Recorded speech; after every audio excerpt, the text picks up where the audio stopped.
जय श्री बालाजी।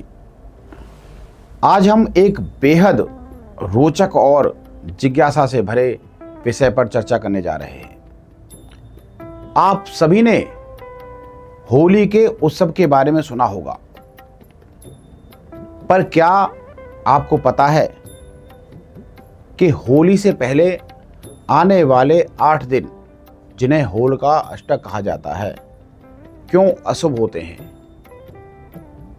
क्यों उनको अशुभ माना जाता है? क्यों इन दिनों में कोई शुभ कार्य नहीं किया जाता? आइए इस विषय पर गहराई से चर्चा करते हैं। होलिका अष्टक, जो कि इस वर्ष 2024 में 17 मार्च से आरंभ हो रहा है, फागुन मास के शुक्ल पक्ष की अष्टमी तिथि से शुरू होकर फागुन पूर्णिमा पर यह समाप्त होगा। इस हिसाब से इस वर्ष होलिका अष्टक 24 मार्च 2024 को समाप्त होगा, जिस दिन होलिका दहन मनाया जाएगा, और तत्पश्चात 25 मार्च को धुड़ैली का पर्व मनाया जाएगा। अब आप सोच रहे होंगे, क्या है ये होलिका अष्टक?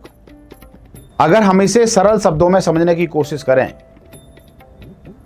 तो होलिका अष्टक होली के पूर्व के 8 दिन होते हैं, जिस दौरान धर्मशास्त्रों में वर्णित 16 संस्कार जैसे विवाह, गृह प्रवेश, नामकरण आदि नहीं किए जाते।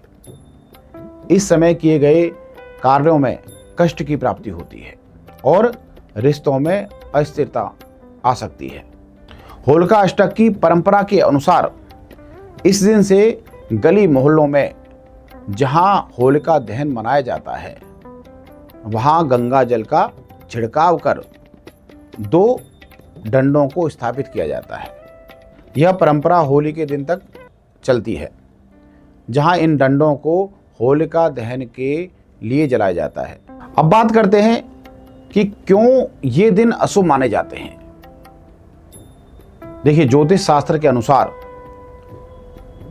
होलिका अष्टक के दौरान प्रत्येक दिन कोई न कोई ग्रह उग्र रूप में रहता है, जिससे मनुष्य के मस्तिष्क पर नकारात्मक प्रभाव पड़ता है, और जो भी कार्य आप शुरू करते हैं, आरंभ करते हैं, उनमें बाधाएं उत्पन्न हो जाती हैं।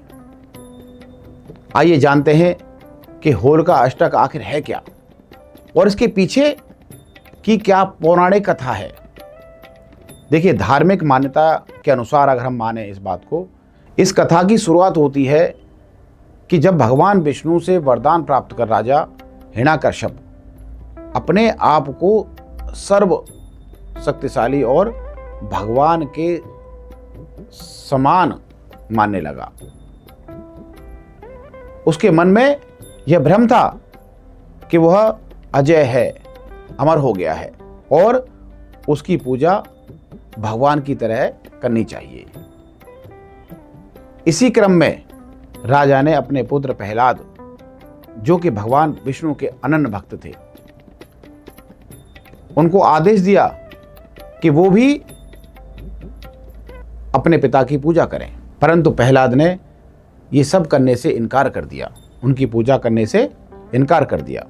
उनकी अटूट आस्था भगवान विष्णु में थी और वे किसी और को भगवान का स्थान देना पसंद नहीं करते थे। इससे क्रोधित होकर के हिरण्यकश्यप ने प्रहलाद को विभिन्न तरीके से यातनाएं दी, उनको परेशान करना आरंभ कर दिया।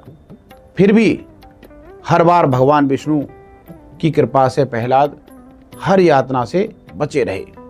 अपने पुत्र की अग्नि भक्ति और अपने प्रयासों के विफल होने से हताश होकर हिरण्यकश्यप ने अंततः अपनी बहन होलिका, जिसे अग्नि से न जलने का वरदान प्राप्त था, प्रहलाद को जलाने का आदेश दे दिया। होलिका वरदान के प्रभाव में आत्मविश्वास से भरी थी।